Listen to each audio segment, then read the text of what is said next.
Hi, I'm Stuart Clark, the Managing Director of Russell & Russell. And I'm Yvonne Webb of Action Coach Business Coaching. And together we are your co-hosts and sponsors of Glasgow Business Stories. We hope you're loving Glasgow Business Stories. So if you are, please do us a favour and subscribe. New episodes drop every 2 weeks, and we want you to hear all the wonderful stories from the businesses here in Glasgow. So please subscribe now. Amity, Melissa, welcome to Glasgow Business Stories. Thanks for joining us today. Thanks for having us. Thank you. Nice to be here. So let's just start by you telling us who you are and what you do. Well, I'm Anne-Marie Cairney. I own the Victor Pizza Company in Glasgow. We are in Milton, and we employ currently 41 staff, and we turn over about 5 million. And we make pizzas for schools, colleges, universities, and we also do the deep-fried chippy pizza.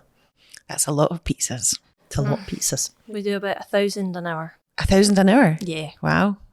So tell us, Amity, how you got into that business. Did you always have the business? Oh, not at all. No. I used to be a nurse, actually. I was a sick children's nurse in York Hill Hospital.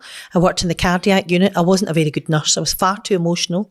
And I left nursing, and I started a small business with my dad, and we sold paper products, cleaning materials, industrial wipers, and we built the company up. My husband came in, and we sold the company to a PLC, and we were looking for something to get involved in.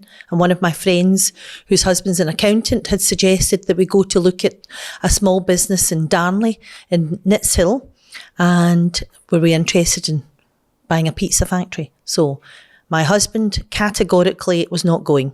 He said, A, you're not even a good cook. It's in the middle of, it was a really tricky area, and we'd never manufactured anything before. We'd just moved boxes. And I took him along kicking and screaming. He put his foot over the door and he said, this business is for us. And the rest, as I say, is history. And it's been a great business for us. So what a mindset change though from being a nurse to being a business owner? Talk me through how that happened. What happened really was that I left York Hill and I went to work in a school for profoundly handicapped children, and I loved it. I was always involved in, working in the community. The school I loved, and when I left there, we were going to start a family, my husband and I, and I went for a part-time job, and I thought I'd do maybe 12 hours a week or 16 hours a week. And I had an interview. He offered me the job selling paper products and cleaning materials because I was a nurse and washed my hands often. I thought don't know how he got to that, but, and I said, no, I'm not interested. He said, no, this is a sales job. You'll love it. And he took a set of keys out of his pocket. It was a brand new car. I said, I'll take it. And that was it. And I loved sales, absolutely loved it. I loved meeting people, and I just loved everything about the job.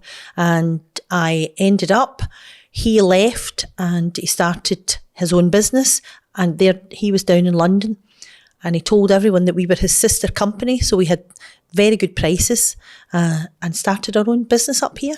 It flourished, and we sold it to PHS about 10 years later.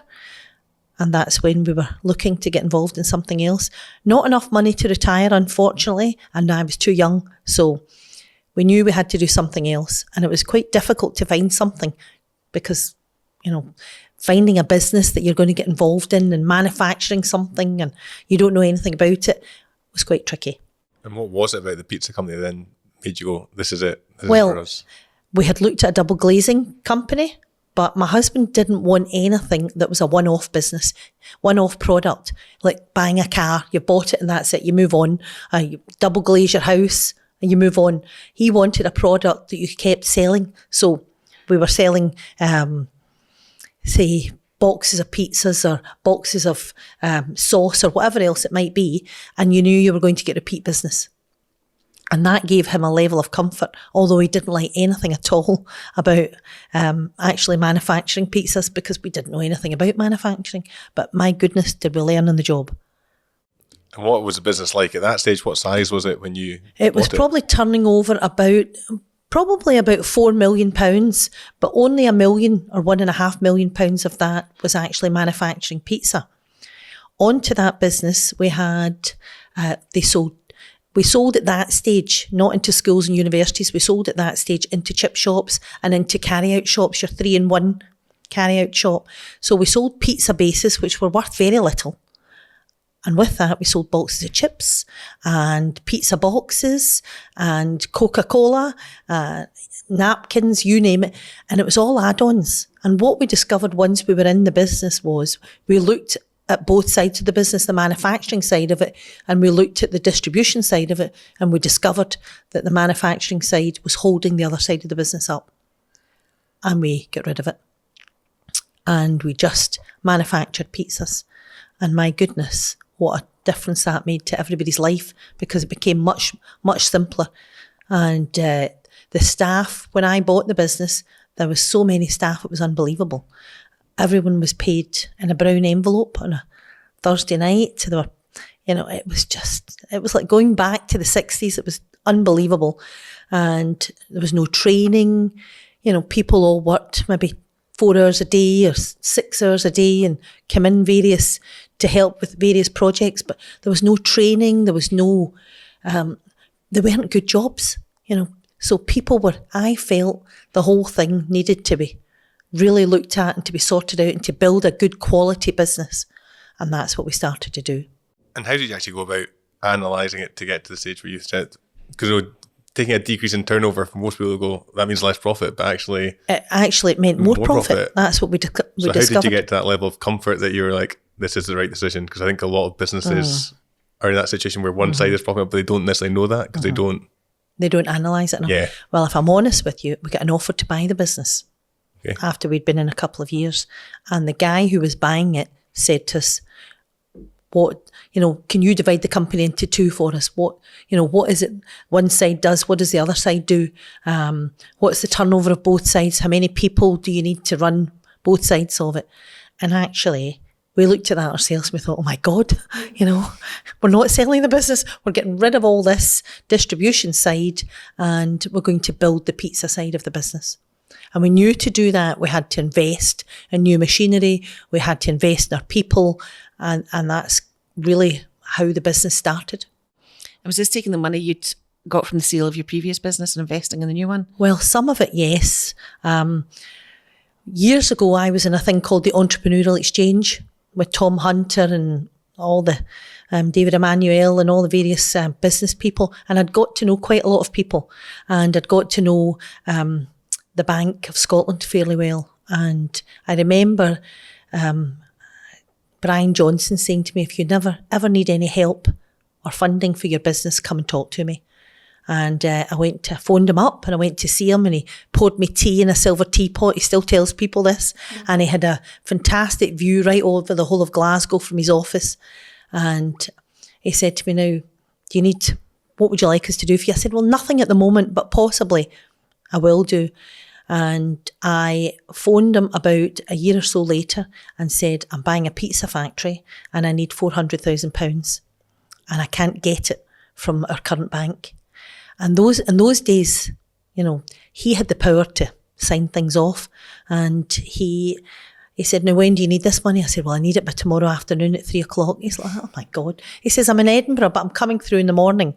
And by 3:00 that afternoon, he'd signed all the documents and we had the money. He phoned me up on the Monday morning and he said, what the hell have I invested our money in? And I said, listen, yeah, you've invested in me, not in this premises. I said, we're going to change it.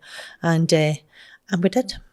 And how long were you in Darnley for before you made the move to Milton? Is that right? Yep, we were in Darnley for about 8 years. And that was quite a big thing because by this time the staff were all, they were recruiting, we were recruiting good staff, but we were maintaining the staff we had. We were training them and I incentivised them all. We did a carpool. We picked people up. We paid them to come. And in fact, we were supposed to pay them for 6 months to get them there. We were still paying them 3 years later. Anyway, they all came with us. And people who came to work for me or were working with Victor Pizza 19 years ago, because it's our 20th anniversary next year, 5 of those young people are now running our business. And it's amazing. One's technical manager, one's bakery manager, there's one who runs the factory, the actual machines. It's been fantastic.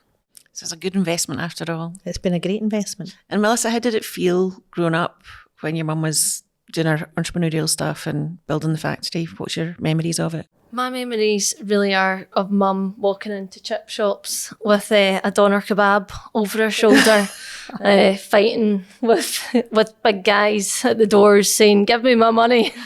And I think at that point you knew that probably wasn't the way you wanted to run your life or your business. It was usually 10 o'clock at night trying to catch these people and try and get money off them.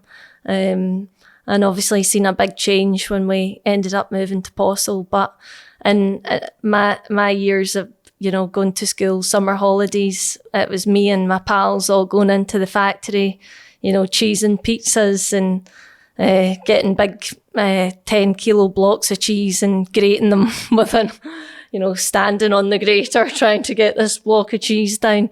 We now buy grated cheese.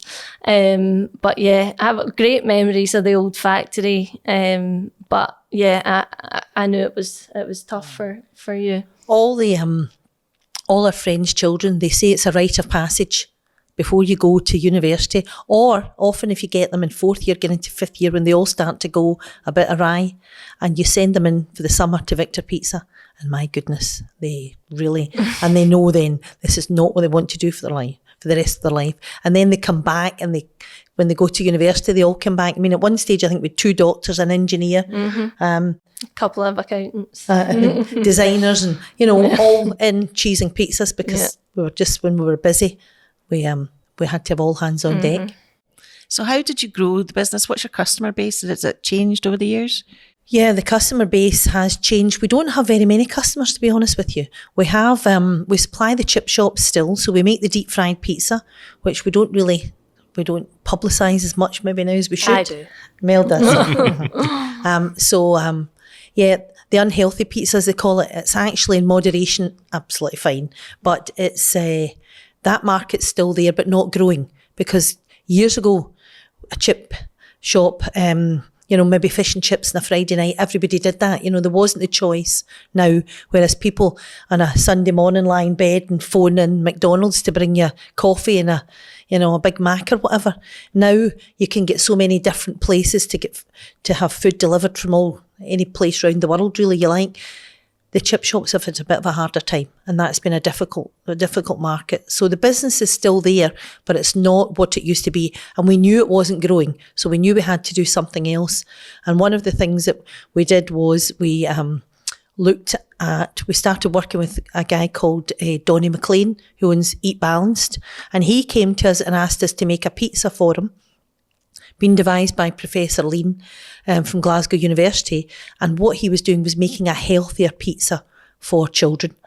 And he had a very hard time with it. It's taken a long time to build it, but every slice of pizza is nutritionally balanced. It's tasty, and it's a very good quality cheese that's on the top of the pizza. And what we've found over the years is this pizza has got into schools and universities, and literally it has done very well. Do you actively seek them out? Do you have a sales team that go and... No, Donnie does. We make the pizza for him, and he sells the pizza, and we support him. Melissa will do marketing for him, or we'll work together. He does events, and we'll support him with that. So we now, as I say, that's a big part of what we do. But we also make pizzas for all the schools all over the UK and Northern Ireland. We send a container to Northern Ireland of pizzas as well, so every month. So yeah, there's and the market's growing. Hence the reason why we're moving again. We seem to get about 9 years out of each factory, and then it's time to grow. Yeah. So tell us about that next move then that you're just about to make. So we're moving to Coatbridge in February, doubling in size of the business and the premises, taking on 15 new members of staff, and we're kind of just hoping, aren't we, that the business is coming with us. No, I know it'll come.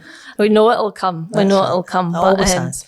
Yeah, it's it's relatively stressful moving premises this size, and the hope that we're going to get the business. Obviously, we are really busy. We're kind of at our limit in our current site. We can't manufacture anymore. But Mum's looking at the the next generation. Me and my two brothers saying, you know, what are you guys going to do for the rest of your life? You need to, you know, work hard like we did, and here's a big factory for you to fill. So yeah, it's really exciting, but very nerve-wracking as well. But to be fair, all the staff have bought into it. I think the thing that's really important is that we are a family business. You know, my husband and I are in the business, our 3 children.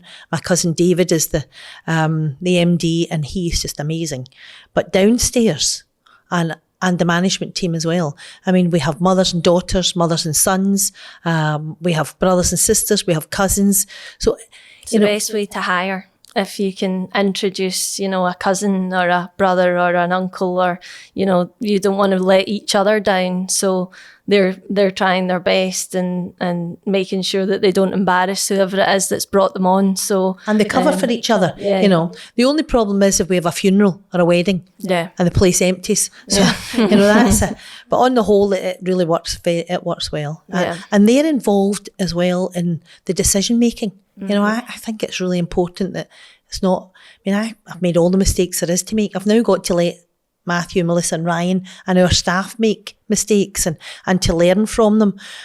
And I think that, you know, they're doing that and they're stepping up. You know, they want to be involved. You know, now when we buy a piece of equipment, you know, we're buying a new wrapper at £150,000, say, and Ashley and Susan and Andrina, who are running the factory, are going down to visit the factory who are making this bit of equipment, and they're making the modifications.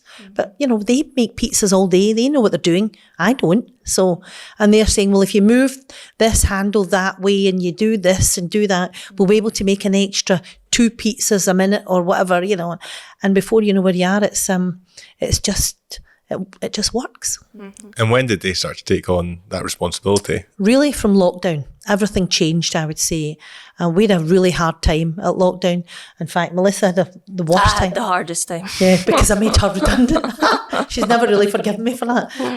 But well, you couldn't let people go and keep your own daughter for sales and marketing, really, when you can't. She didn't. But you can't, because I have to be seen to be fair across the board to everybody. And what happened then, obviously furlough came out and we brought everyone back, and Melissa's nose was out of joint. No, I had moved on. I had a new job. So and she wasn't coming back. So I don't know if I ever got that offer, to be fair, Mum. Well, you had it recently and you're back now. Yeah. So 6 years later, 5 years later. So yeah, it's been that was a very difficult time for the business in general, because obviously the first people to close were chip shops. Huge amount of chip shops are run by Italians, and if you remember rightly, a lot of this happened. Well, the UK, it was children who went on a ski trip to Italy, and Italy really saw the worst of the lockdown and the restrictions and everything else before we did, and obviously all the people who were ill. So they went closed, they went home to their parents and their families, and we had no business. And also the schools were all closing down, Yeah. so we had none of the school business there either, or unis, or everyone was working from home. So it was just really tricky. Mm-hmm.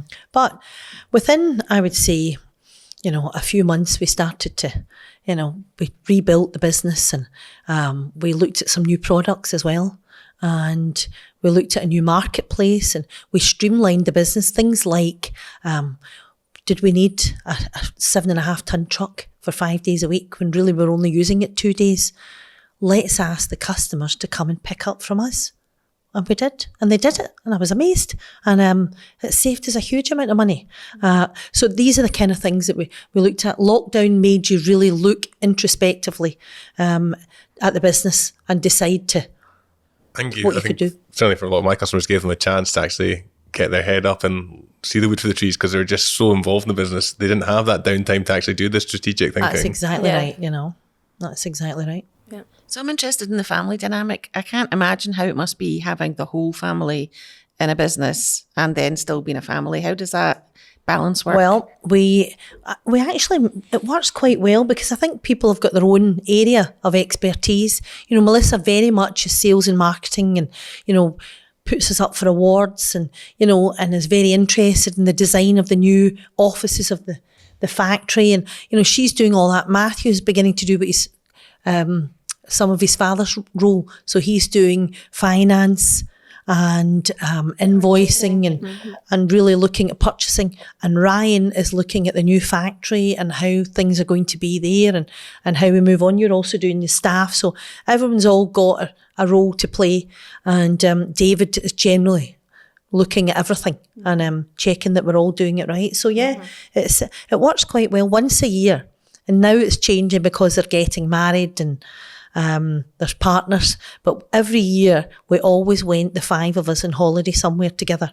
So we went to Lisbon, we went to New York, we went to Amalfi Coast, and we just had fun. And we just talked about, you know, probably we talked about business a lot, yeah. And we ate a lot of pizzas. Yeah. We did a lot of trialing of pizzas. Yeah. And that was really good because I wasn't the boss then. It was Mum. And it was, and I worked a bit at that to make sure that, you know, relations were good. And the children all got on well and wanted to do it. But they've got to work really hard. You know, this is not a meal ticket. You know, it's But it is mad that you and Dad work in the same office, just the two of them, like the way we're sitting every day, and then go home together, and then get up the next morning and back into, you know, stare into each other the whole day. Like, no, but we used to say that we always had our best boardroom meetings in bed because, you know, we could chat about, you know, you were exhausted. You could chat about how the business was going and what you were expecting to happen, and we were consumed with it because it was so busy. But I love it. I call it the fourth child. The only one that gives her anything back. Did you always want to go into the business growing up, or did you? I was at art school. I'm a glass blower from art school, and then I went and did a business degree thinking I wanted to start I was a nursery teacher as well. I wanted to either do nursery teaching and have my own nursery. I wanted to have a business, whether it was selling glass or, you know, watching kids kind of thing. And I don't know, it just ended up working for Kellogg's after I finished my business degree, and did a few years in sales for them. And then Mum and Dad were saying, you know, we need sales. So, you know, look at us. Why don't you come back and work for us for a while? And I'm like, well, as long as I'm not in the cheesing line for 6 hours a day, which, to be fair, I was quite a lot of the time. But yeah, I just kind of all fell into place. And you know, we don't tend to do too much selling, but you know, we've got six or seven customers really, and they've grown with us. I mean, I go to their weddings and their christenings, and we just know them. I would say we've probably only got about 3 like that. I mean, know Donnie very well. Our other customers, we've known them for a long time. They come up to visit. We go down and have nights out with them, and so it's kind of very much built on relationships. And that's what I loved about you know, working at Kellogg's. It was all about relationship building with the customers we had. So when Mum and Dad said they were kind of desperate for sales, you know, it's your mum and dad, so you don't really, as much as you think you have a choice, and you're watching them not struggle at that point, but you were, you know, keen to have a salesperson. So, you know, if the shoe fits and all that, you jump right into it. So.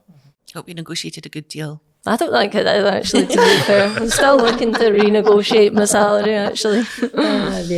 And then with the new factory, you're sort of saying you're obviously planning for growth. Is that from new customers, or because you said your customers are growing with you at the same time? There's some of them there's one in particular is growing wildly with us at the moment, and we just can't facilitate it. It's really difficult, you know. And unless we grow, you know, the business will only go backwards. So we have to invest in the future, and we have to take the growth when it comes along. And right now we can't take it, you know, and that's with one of our biggest customers. We're saying to them, they wanted to give us £1 million of business to start on the 1st of November. And this was it came round very quickly. We can't do it. We just don't have We don't have the space. We can't freeze it all. We can't make it all. We just don't have the infrastructure to do it. We have to move. So, and I've known this for a long time. So we've got to now take the sales to 10 million in the next few years. And that's the plan. And I think we'll do that. I think we'll have new people as well. But certainly our current customers are growing with us. And so as you can't keep up with demand at the moment, what's the logistics for moving factory if you've got 1,000 pizzas an hour? Well, how do you manage that and minimise downtime? It's going to be tricky. So one of the first things I'm doing is we're spending about £300,000 in freezing at the moment. This is evaporators and condensers and various things for a big freezer. So one of the things we're going to do is we're going to open at weekends. Currently we're open from 5:30 in the morning to 8 o'clock at night. And we're closed at the weekend, which is lovely. But we're going to work at weekends. We're going to make pallets of product, and then we're going to store it up in our new site, really, until we can then move completely over. And so do you have to hire a lorry to take many it off? Lorries, many lorries. I mean, our pizza lines are, from one side of this building to the other. So it's, it's a big, big job. And to keep the business running. And what we'll do is I'll put everybody into teams, and some people will be focused on retaining business and keeping the business moving, and then there'll be another team who will be focused on moving us over. And we're going to start making chippy pizzas first of all in Coatbridge, and we're going to continue making our own pizzas, and hopefully that'll work. And a chippy pizza is a different line from normal pizzas? Oh, very different, yeah. Very different, yeah. You're not really our demographic, but we make, I would say, 5 pints a student, 5 pints on a Friday night, a deep fried pizza. Pizza Crunch, which is well known, and that market is still there. It's not growing, but it's not going away. And we've had a few inquiries from down south recently. Yeah, we have. We've had a couple in England and then a few in Wales. And a guy yesterday reached out to us from Ireland, said, we're desperate to have the chippy pizza. So there's definitely a market for it. Mm-hmm. It's just how you distribute it, because at the moment we deal with agents who, pick up chippy pizzas from us, then pick up chips from the next place, and, all the different bits and bobs, and they've all got their own wee patch throughout Glasgow, and they sort of supply everything to that patch. So if we can get a few agents down south, it's just getting chippy pizzas to them. These guys come in at 8 a.m.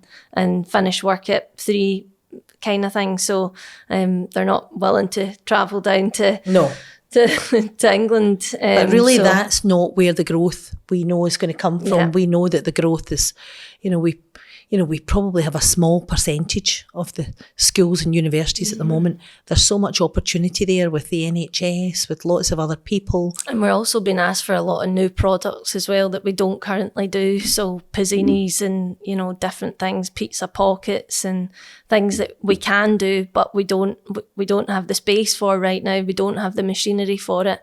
So if we can get that machinery in the next place, then it's coming. It's all ordered. Yeah, then there's new business hopefully on the way. Sounds good. And talk to me about the people side of things. And it sounds like it's really important to you that you care for people and your team members. Taking another 15 on in a different area, how are you going to integrate them with your current culture? That's not easy. That's a big challenge, but to be fair, the staff are amazing though. Oh yeah, we love a party. Yeah. I mean, I love a party. So we've got a big party room, that's what they're calling it, the party room in the new factory. But all that, we go to the horse racing once a year to Hamilton races, and we get a minibus, we pick everyone up, and then we all go and get drunk and sing. And George Bowie nights, Mum loves them. She knows the full GBX catalogue off by heart. So that's not true. That's true. Anyway, so yeah, and obviously the other thing we do is we pay people. If you're working in a factory, you're on minimum wage, and we try and pay everybody the Glasgow living wage or more. And, we support people, so it's very much looking after people in the community and dealing. Sometimes I feel it's a bit of a social work department, but I like that about it, and, And people obviously feel like they can come to you with their... Well, you try. I think we're very fortunate. But one of the great things, probably the thing I'm most proud about in Victor Pizza, is the fact, as I said to you, we had a whole lot of staff who definitely were not coming over to the new factory. And we, as I said, we paid them to come pay their fare to get there. And they're still there. And they're now running the business. And they, and they feel part of it. When I bought the business over, no one was thinking about, buying their own houses, and because they know they've got a good job that's going to be here in 10 years and they're going to be part of the growth and building the business and earning more money. And it's great, and it really, really ties them into working for us. And then we've definitely found it's been difficult to hire staff over the last few years. Brexit has made so many people went back to Poland and various other countries, but we've had quite a few Ukrainians, and Ukrainians are great actually. And we've got what I like to do is have a mixture of staff, so we don't have lots of foreign staff, but we've got Glasgow staff and foreign staff, and then you get a very good camaraderie, people working together rather than everyone only speaking, Russian or Latvian or whatever, so that people integrate much better then, and that's what we found. So yeah. And what was the thought process in putting your cousin in as MD? Oh, he's just great, isn't he? I know he loves the children, and he mentors Matthew, Melissa and Ryan. He's my right-hand man. He's just got such a calm head on him. I've never seen him, overly stressed and me and my two brothers can all get very easily That's stressed. The red hair. Well, that's from you. We're all very much, similar, whereas David is definitely, he's the sort of calm in the office and, won't have anyone really disagreeing, and he pulls it all together. And he can do everything. He can choose pizzas, he can fix machines, he can fix back doors when they get broken, or lights, or anything that needs fixed. David can do it. So and he's just a really reliable set of hands. And the staff just would do anything for him. Yeah, so. Everyone just loves him. So it's good. He's so good with everyone. Yeah. So. It's a brilliant story so far. I look forward to seeing where you take it to next, and look forward to seeing the new factory when it's open. Great. Well, we're having an open day and a party. We're going to have canopies and champagne, and we're going to invite... Oh, well... Probably not. No, I think we've had enough pizza. But we're going to do that in May. So good. Well, look, thank you for coming on. We always finish the podcast by asking what your guiding principle in business is. Well, for me, it's all about people. And without the right people, it's treat other people the way you want to be treated yourself. And that was, my dad taught me that when him and I started in business together. And, don't ever get too high and mighty. If the toilets in Victor Pizza need cleaned and there's not someone else, I'm in there doing it still. The walls need cleaned because there's tomato sauce on them, or, whatever needs done. And I want the children to feel that. That's really children. I mean, God, they're all in their 30s. But, adult children to feel that in the business, that, they're not sitting in an ivory tower. They're very much get your hands dirty and get in there. Melissa, Amity, thanks for coming on. Thank you. Thanks for having us.